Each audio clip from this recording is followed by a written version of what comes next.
अस्सलाम वालेकुम। आज की वीडियो के अंदर हमारे पास बाब नंबर 4 है, सरकारी मालियात अहम मारूजी सवालात। तो हमारे पास चौथा चैप्टर है, ये है पढ़ रहे हैं हम इकनॉमिक्स 12वीं क्लास उर्दू मीडियम के नोट्स हैं, गोल्डन नोट्स हैं। सिर्फ बहुत इंपॉर्टेंट चीज़ें जो बार बार पेपरों में पूछी जा रही हैं सिर्फ वही हैं, फालतू चीज़ें इसके अंदर बिल्कुल नहीं हैं। हुकूमत की सरकारी आमदनी और अखराजात में बाहमी तंजीम और इंतज़ाम को कहते हैं सरकारी मालियात। यानी हुकूमत की जो आमदनी होती है, जो हम साबुन इस्तेमाल करते हैं, बिजली इस्तेमाल करते हैं, कोई मोबाइल का बैलेंस, तो जो हुकूमत हमसे टैक्स लेती है इसको क्या कहते हैं? सरकारी मालियात। ठीक है। फिर आ गया 2 नंबर MCQs। दर झैल में से किस असूल के तहत हर शख्स अपनी माली हैसियत के मुताबिक टैक्स अदा करता है? असूल मसवात। ठीक है, लेकिन ये है झूठ। असूल मसवात ये नहीं रखते भाई, गरीबों से ज़्यादा टैक्स लिया जाता है, अमीरों को छूट दी जाती है। हालांकि टैक्स होता है अमीरों से लिया जाता है और गरीबों को दिया जाता है। टैक्स आयद करने के लिए पहले 4 असूल किसने पेश किए? आदम समेत। लेकिन उस पे अमल कोई एक पे भी नहीं हो रहा। दरअसल में से कोई एक बिलवास्ता टैक्स में शामिल नहीं है। Income tax. ठीक है, बिलवास्ता यानी किसी वास्ते के जरिए। अब आ गए हैं मुख्तसर सवालात और जवाबात। सरकारी मालियात से क्या मुराद है? भाई सरकारी मालियात क्या होते हैं?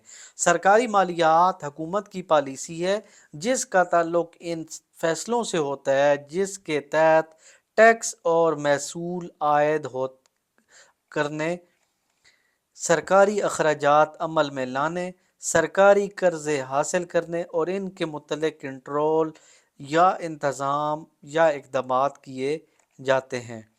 बराह रास्त टैक्स। बराह रास्त होता है डायरेक्ट टैक्स, यानी अभी मैंने आप को कोई चीज़ दी और डायरेक्ट सा टैक्स भी लगा दिया, आप मेरे सामने खड़े हैं, तो ये होता है बराह रास्त टैक्स। बराह रास्त टैक्स जिस शख्स पर लगे वो ही इसको अदा करता है, यानी कि इस टैक्स का निफाज और बोझ एक ही शख्स पर वाक़या होता है। मिसाल के तौर पर इनकम टैक्स, दौलत टैक्स, तोहफा टैक्स वगैरह बराह रास्त टैक्स के ज़ुमरे में आते हैं। ठीक है, इनकम टैक्स यानी ये डायरेक्ट टैक्स होता है। नेक्स्ट है, निजी मालियात से क्या मुराद है? निजी मालियात से मुराद किसी फर्द की आमदनी और अखराजात का तखमीना है। इसमें से एक फर्द अपनी आमदनी और अखराजात का अंदाज़ा लगाता है। एक आम आदमी अपने मालियात की तशहीर नहीं करता और ना ही ज़राए आमदनी और अखराजात बयान किए जाते हैं। निजी मालियात यानी निजी मालियात से मुराद है किसी फ़र्द की आमदनी और अखराजात का तखमीना लगाना। यानी एक बंदे की भाई आमदनी है 50,000, तो अखराजात उसके हैं महीने के 30,000, तो ये उसकी क्या होगी? निजी मालियात। एक फ़र्द अपनी आमदनी और अखराजात का अंदाज़ा लगाता है। एक आम आदमी अपने मालियात की तशहीर नहीं करता, ना ही ज़राए आमदनी और अखराजात बयान किए जाते हैं।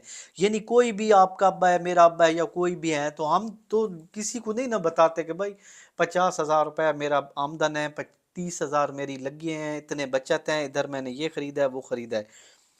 टैक्सों की मुख्तलिफ इकसाम के नाम।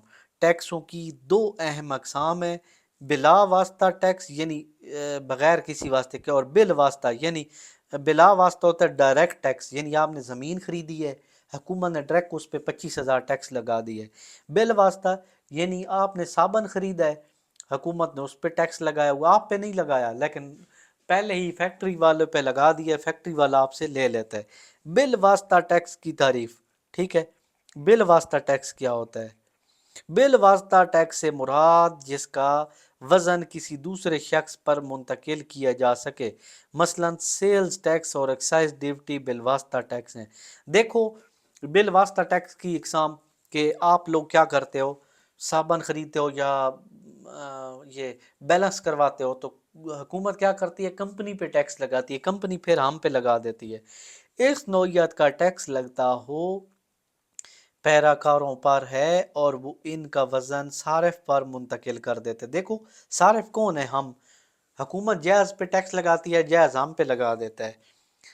ایڈم سمتھ نے ٹیکس عائد کرنے کے کون سے بنیادی اصول بیان کیے ہیں؟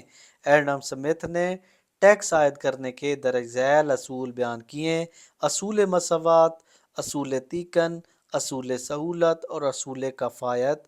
یہ 4 طریقے ایڈم سمتھ نے بتائے ہیں۔ انشاءاللہ نیکسٹ ویڈیو میں ہم 5ویں باب کے سوالات اور جوابات کریں گے۔ انشاءاللہ آپ کو بہت مزہ آئے گا، بہترین نوٹس ہیں، ان کو گھر بیٹھے حاصل کرنے کے لیے صرف ایک واٹس ایپ پہ ہمیں میسج کریں۔ اسی ویڈیو کے ساتھ اجازت